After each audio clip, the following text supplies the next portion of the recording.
We live in challenging times, but design industries, from fashion and food through to tech, beauty and interiors, have shown themselves at their resilient best over the past few years. Now, as we look to the future, this podcast explores how all creators can adapt to changing expectations and create better futures for both their businesses and their consumers. I'm Carla Bazashi, CEO of WGSN. You're listening to Create Tomorrow, the WGSN podcast.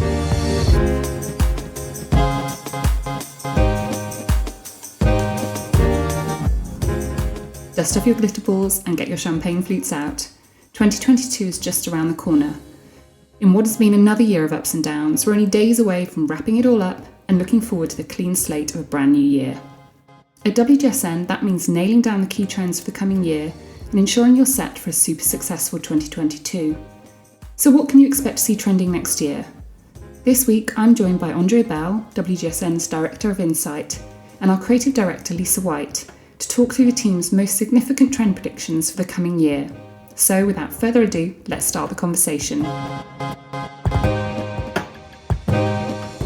Now, if you are a WGSN partner or you've utilised this in the past, you'll know we spend a lot of our time forecasting 2 years and even further into the future.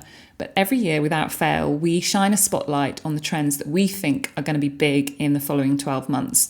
Now, this requires many great minds across the WGSN business as we look across all the different industries we serve. And two of those minds are joining me to discuss some of those key trends that we believe will have a big impact across multiple countries and multiple different industries.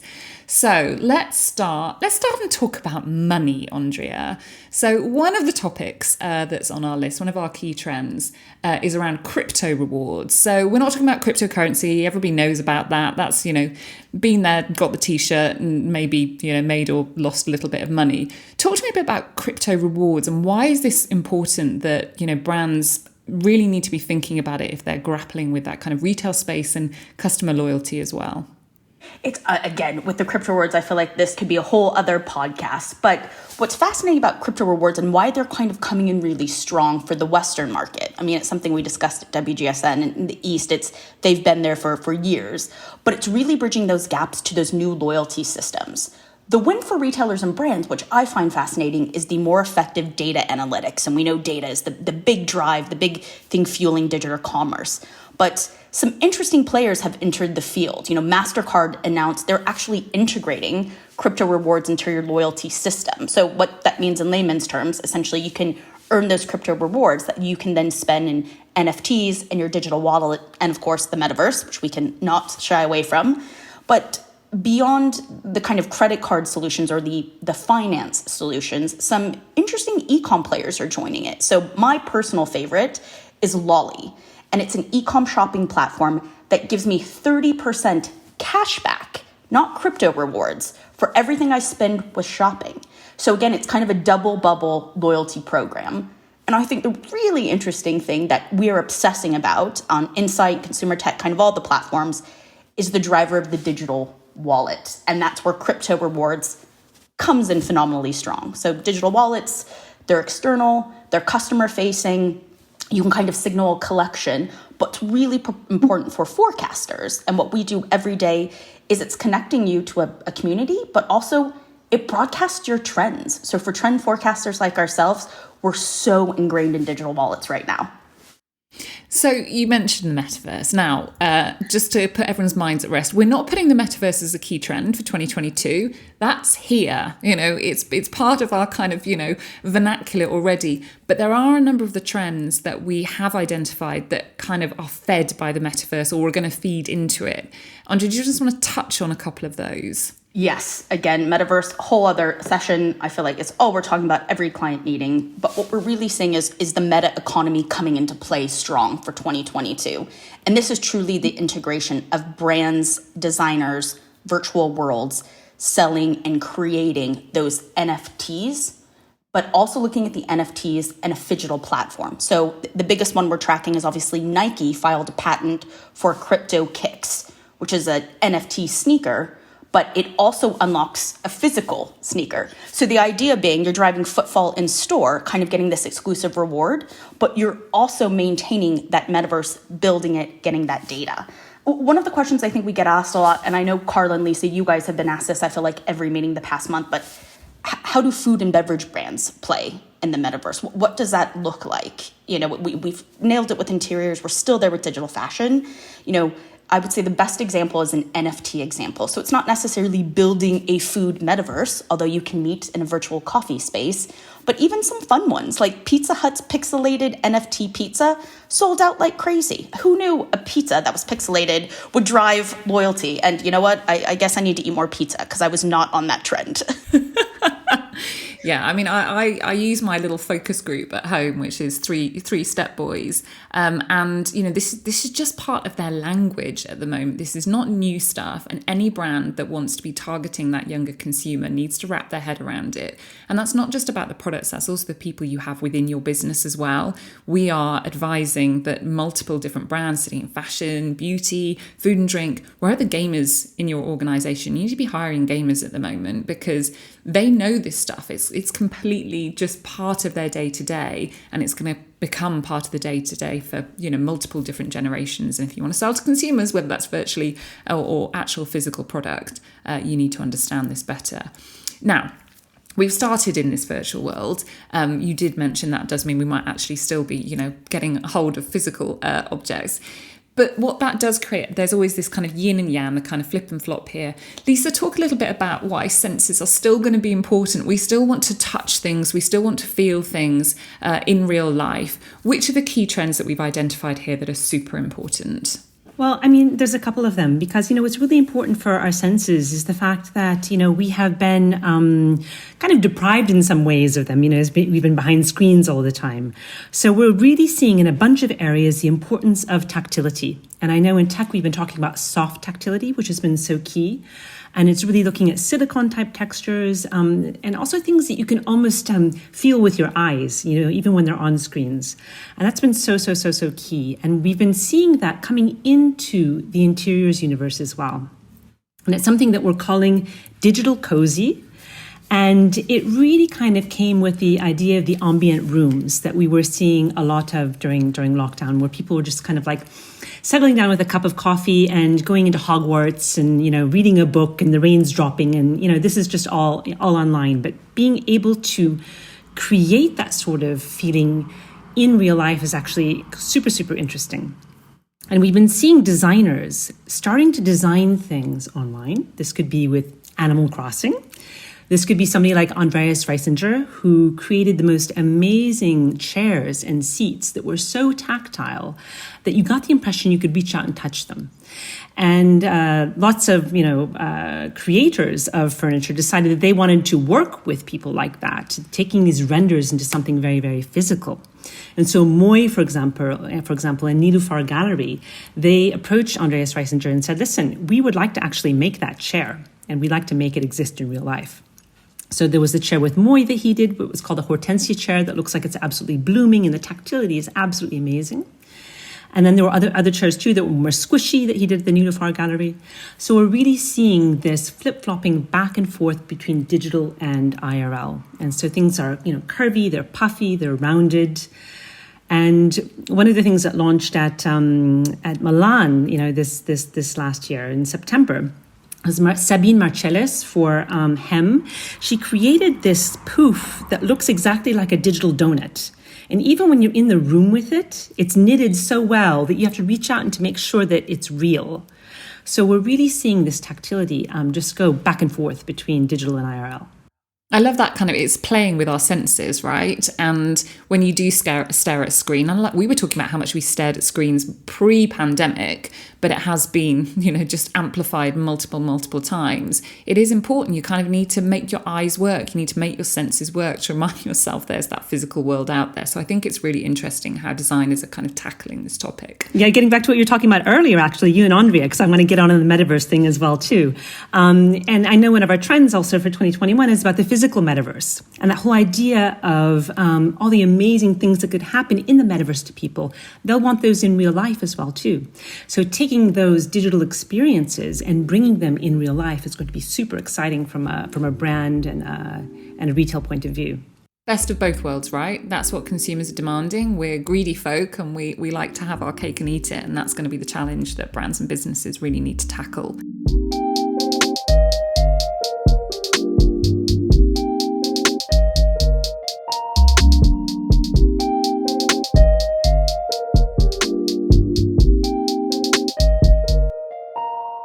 Now, there are kind of some overarching themes which are powering some of the trends that we've identified. Sustainability is definitely one of those. It runs through everything we do. We feel a real responsibility that we're helping shape a more positive future for, the environment we live in our world through the industries that we work with. And there are a couple in there which really stood out for me, one of which is waterless washing. Now, it's very beauty focused, but it's also into that kind of personal care and that home space as well. The idea of, the shampoo bar, that's quite normalized now. Lots of big beauty brands offer that. But this is taking it a big step further. Lisa, can you give us a bit more information about this concept of waterless washing? Well, the waterless washing, that kind of started as well, too, with things like the dry shampoos that we were working with also during the pandemic when nobody could be bothered to actually take a shower every day. But then realizing that, working with types of ways of getting yourself clean, the pits and the bits, as Claire Varga points out, is actually a really smart way of making sure that you're not using water to wash your entire body when you actually don't need it. And I think it ties in really, really well with some of the consumer tech things that we're talking about as well, which are wearable temperature control e-textiles, which means that instead of, heating or air conditioning an entire room or home, you only have to take care of the space around you. So you only have to maybe heat yourself up with a sweater that has a special sort of, e-yarn in it. So you're warm. Maybe the person next to you has a sort of different, body type, would like to be warmer or cooler. And everybody has their sort of perfect temperature. And the actual space that you're living in is something that doesn't have to be heated up to an incredible amount of degrees like we are right now. I think it's really important to say on this front that the consumers are kind of ahead of the curve, actually. I was looking at some search data around Black Friday, and you could imagine people are searching for, big discounts. Maybe they're looking for early Christmas presents, or maybe they're looking for kind of self-gifting at this time. Something which was peaking around that time was heated jackets, heated mittens, and people trying to use that time in some countries, in some hemispheres. It was particularly cold at that period, not everywhere in the world, obviously, but people thinking about how could they make their personal environment really warm, and at a very basic level. But consumers are asking, they're demanding this right now. They want it for them, but it's good for the environment as well. And that's always that kind of sweet spot that we're looking into. Continuing on that, I've just kind of segued us neatly into fashion. Bast fibres are a really key trend for 2022. And some of these aren't new. Linen falls under that umbrella term, bast fibres. This is not new. People have been wearing linen for, decades and decades. But it's something that we think, if you're in the fashion industry, actually, if you're in interiors as well, this is something you should be looking into. It's highly sustainable. It pays back to the land that it's cultivated on. And it's really good for personal temperature control. So, these trends are not necessarily about high innovation. They're looking for kind of natural solutions as well. So you nodded, Lisa. Listeners can't hear that, but you're nodding frantically when I mentioned interiors. How does bast fibres fit into that world? Well, it's getting back to the thing that you were discussing earlier about tactility, is we really want that linen, that hemp, that jute, really interesting. It could be in a sofa, or it could be in a sweater, or it could be on a carpet. And what's really fascinating about these tactile fibers is they're so much better for the planet. It's all that, the fibrous layers that are inside of all of these sort of plants. And, they're good cover crops. They enhance biodiversity. They draw CO2 into the soil, which is really important too. What I love as well too, from materials perspective, not just for interiors, but also for something like tech, is the residue, the leftovers can actually be turned into bioplastics for suitcases, for phone cases, and that kind of thing. And my personal favorite is hempcrete. It's this gorgeous, gorgeous concrete that is not made out of concrete, because that is not great for sustainability, but is made out of hemp. And it's very beautiful, and it's something that is actually, sinking carbon rather than producing it. Okay, a very neat segue also into that kind of point about an appreciation of the outdoors and nature and how that feeds through as well. So if you get hold of our Top Trends report, The first trend on there is indoor trees. And I personally love this one as a plant parent myself, sometimes more successfully than others. Talk to us about indoor trees. Is this the graduation now for everyone who spent their lockdowns cultivating cacti and succulents on their bathroom shelves? We're turning it up a notch, and you've got to have a full-on tree in your house in 2022. Is this correct? Exactly. That is like the embodiment of hope, especially for people, including myself, who can kill plants as well too. Say, yes, I can make that olive tree grow in my bathroom. But what I think is really interesting is, obviously it's taking that plant parenting and biophilic design to the next level, but it's also putting people in touch with nature on a very daily basis. And we're really seeing what we're calling the Planthropocene. It's a term coined by Natasha Myers. And it's really about the intertwined relationship between plants and people. And by growing a plant, or especially a tree indoors, you start thinking about forests. You start thinking about nature that's larger than life, that's larger than you. And I think that between that and the total hope and confidence that you could actually sustain that plant in the future, I think that's a pretty good message for 2022. Yeah, I think there's also that kind of appreciation. We've always seen this, those trends which maybe start in restaurants or hotels, maybe hotels we haven't managed to visit, but that we're seeing online. And there has been this trend for these kind of larger than life kind of interiors installations and those big trees. And now people are seeing, okay, I might not be able to have one which is 6 foot tall, but I can have a smaller tree. And as you said, there's something that feels more raw with that than a kind of highly cultivated houseplant. That's an appreciation about nature, but there is also this kind of person-to-person appreciation as well. And we are always glass half full people at WGSN and kind of looking for those positives. And hasn't always been positive on that front over the past couple of years, but we are seeing a kind of coming together of people and an appreciation of other cultures, and there's some kind of specific trends that are born out of that. Andre, I'm going to come to you. Some of those are in the kind of food and drink space, which I think are great, but there's some others as well that's hopefully going to be celebrating and kind of paying homage to other people's cultures and how we can enjoy them ourselves. I mean, and one that we're also tracking too that ties into earlier is the temperature-controlled clothes, which is really fascinating. It's not necessarily cultural, but in some focus groups we've been running, everyone's kind of challenging, post-pandemic, doing multi-generational lifestyles. So we had a few people said, I'm interested in temperature control because my roommates are always cold and I'm always hot. Or one that I thought was really sweet and kind of gave me that, cheesy California sigh was, parents said that I was living with my grandparents. My grandparents are always cold, so we're looking at different temperature control. So when we think again of these shared cultural moments, it also has to do with breaking down those, different age stereotypes or living, or if you're me, maybe you're always cold and your partner's always hot. There we go, solution. Temperature control is also ending marital fights. But I think one has been really the most impactful, and it is a bit of an evolution from our trends last year for genuine influencers, is really this filterless social media. And I think there's a misnomer that it's only truly about showing that you have, maybe some pimples or acne or things that, the beauty team recognized, 3 or 4 years ago, as that shift is changing. And it's truly about, is it different accents? Is it different dialogues? Is it different ways that we're showing we're using social media? If you look at TikTok and Instagram, there's so many more ASL sign language TikToks that are rising. And I think that's really important because, as we know, language is the great equalizer wherever you are, and digital language is so important with that.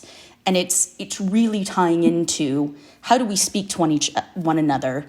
How do we have these moments of connectedness if we're all aligned in a digital space, and again, bringing that into our daily lives. So as we're tracking filterless social media, brands are getting in on it. And it'll be interesting right now in terms of sales, and is it driving conversions?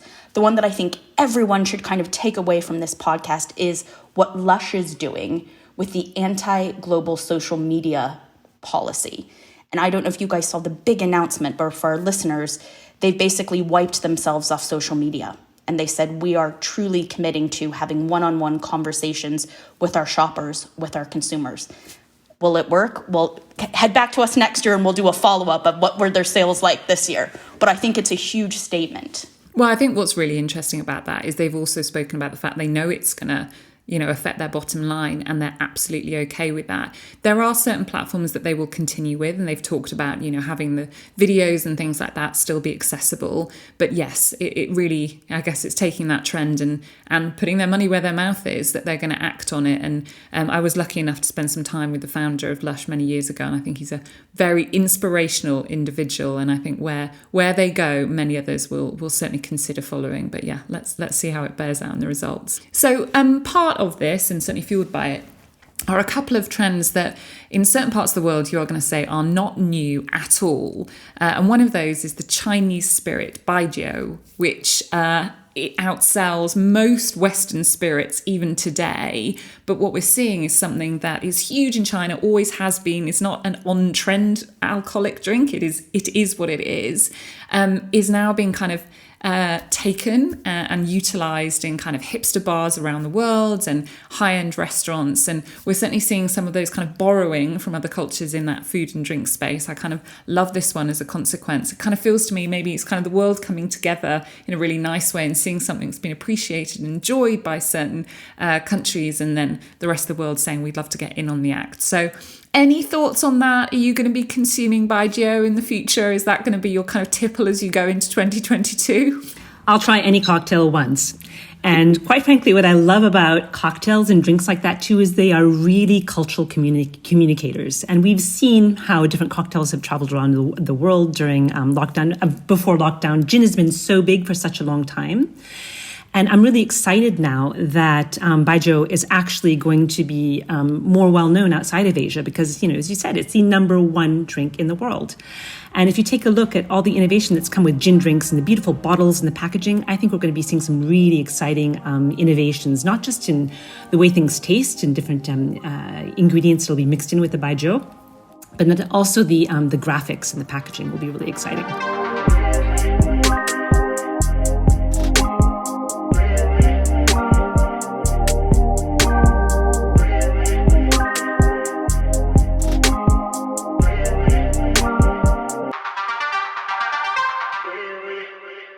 So we're coming to the end of our time today, so I'm going to put you both on the spot and you've got to pick I'm going to go with favourite trend. So I'll tell you what, let's do a favourite trend each, and let's do one which you think is going to have the biggest business impact. So the one that you will be testing yourself or that you believe in most, but then the one that you think that our listeners should be really considering seriously as they're looking to have a successful 2022.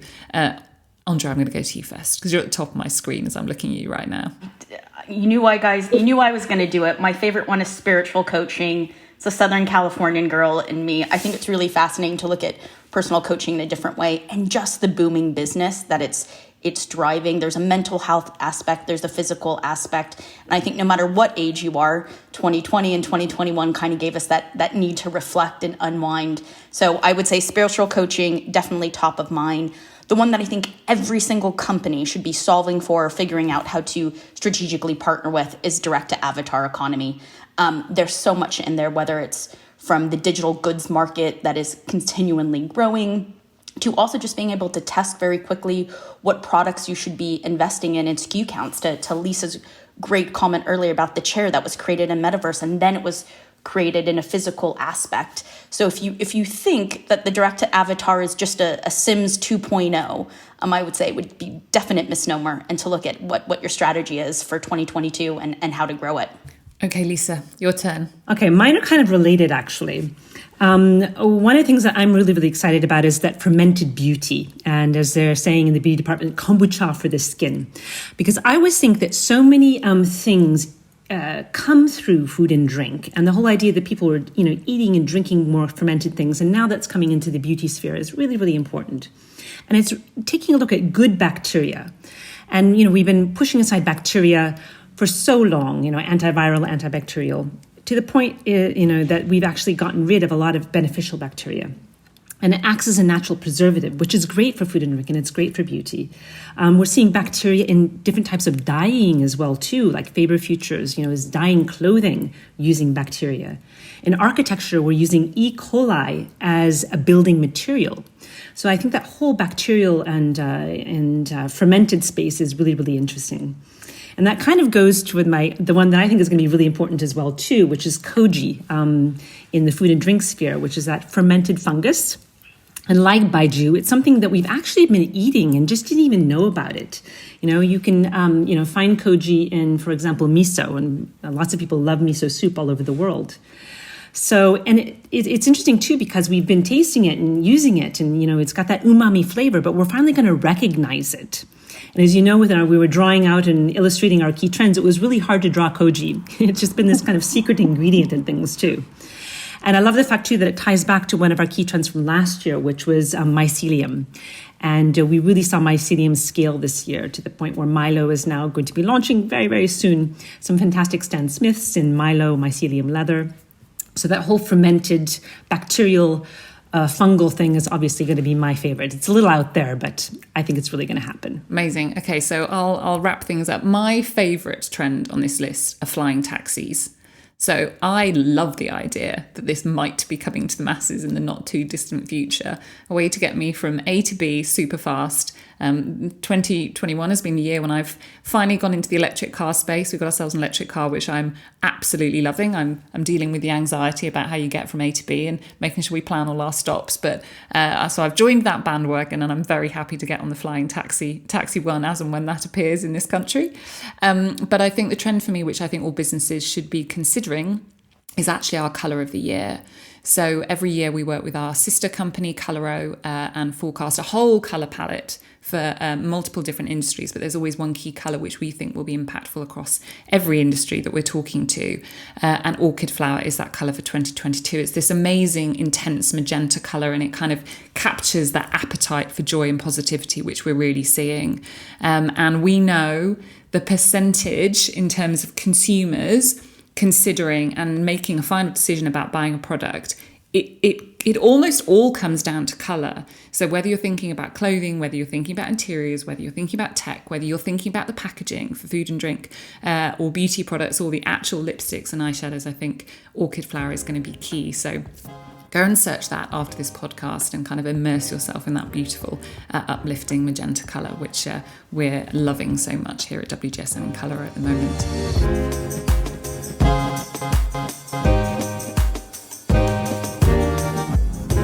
Thank you so much to Lisa and Andrea for joining me on this final podcast of 2021, and thank you for listening. If you've enjoyed what you've heard any time this year, then please subscribe to the show, which is available on all major podcast platforms. And if you really like what you heard, then please leave us a rating and review on iTunes. It helps us get the word out there. If you're interested in what we've been talking about today, then please head over to WGSN.com, where you can find out how you can access all our insight and analysis. So thank you again to my guests, and I'd also like to thank our podcast producers, Bethan Ryder and Roland Bodenham, and again, thank you all for listening. Until next year, stay well and healthy, and I'll see you next time.